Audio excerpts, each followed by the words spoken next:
Salam əziz Merac Media TV izləyicilər. Bugün sizlərlə mən Aləm Hüseynovayam. Bugün sizlərlə hər kəsin bilməli olduğu bir mövzu haqqında danışmaq istəyirəm. Mövzumuz isə budur. Müəllimlərin və şagirdlərin ilkin hüquqları nələrdir? Gürcüstanda təhsil yalnız məktəbdə dərs keçməkdən ibarət deyil. Bu həm də hüquqlar və məsuliyyətlər balansıdır. Hər bir müəllimin və hər bir şagirdin hüquqları var. Bu hüquqların qorunması təhsilin keyfiyyətli və insan mərkəzli olmasının əsas şərtidir. Xüsusilə məktəblərdə müəllimlərlə şagirdlər arasında qarşılıqlı hörmətə, ədalətə və təhlükəsizliyə əsaslanan münasibətlər təhsilin keyfiyyətini və cəmiyyətin gələcəyini müəyyən edir. Gürcüstanda qanunvericilik həm şagirdlərin, həm də müəllimlərin hüquqlarını açıq şəkildə qoruyur.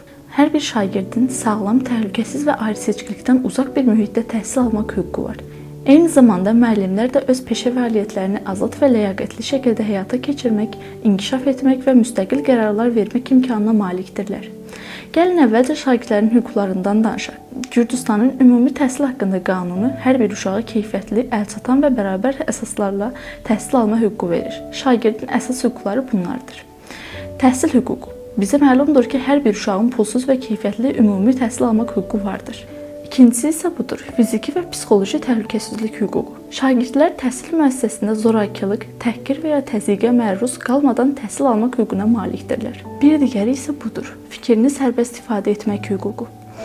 Şagirdlərin dərsdə və məktəbdə həyatında öz fikrini sərbəst şəkildə ifadə etmək, müzakirələrdə iştirak etmək hüququ var. Obyektiv və ədalətli qiymətləndirmə hüququ. Şagirdlər bilik və bacarıqlarına görə qiymətləndirilməli, müəllimin şəxsi münasibəti qiymətə təsir etməməlidir. Ayrıseçkiliyə məruz qalmamaq hüququ. Etnik, dini, dil, sosial və ya digər mənsubiyyətə görə fərqli rəftar etmək qadağandır. Şəxsi məlumatların qorunması hüququ, yəni belə desək, təhsil nəticələri, sağlamlıq məlumatları və başqa məlumatlar valideyn və şagirddən başqa heç bir kəsə deyilməməlidir. Bir digər əsas hüquq isə məktəb idarəçiliyində iştirak hüququdur. Yuxarı sinif şagirdləri məktəb həyatında iştirak edə, şagird şüarlarında təmsil oluna bilər. Məktəbin daxili qaydaları ilə tanış olmaq hüququ. Hər bir şagird məktəbin nizam-intizam qaydaları, hüquq və öhdəlikləri barədə məlumat almaq və onlara münasibət bildirmək hüququna malikdir. Şagirdlər və ya onların valideynləri hüquq pozuntusu baş verdikdə məktəb rəhbərliyinə, yerli təhsil idarələrinə müraciət edə bilərlər. Şagirdlərin hüquqları haqqında danışdıq. İndi isə keçək müəllimlərin hüquqlarına. Birincisi budur, tədris azadlığı hüququ. Müəllimin dərsi öz metod və yanaşmaları ilə keçmək hüququ var.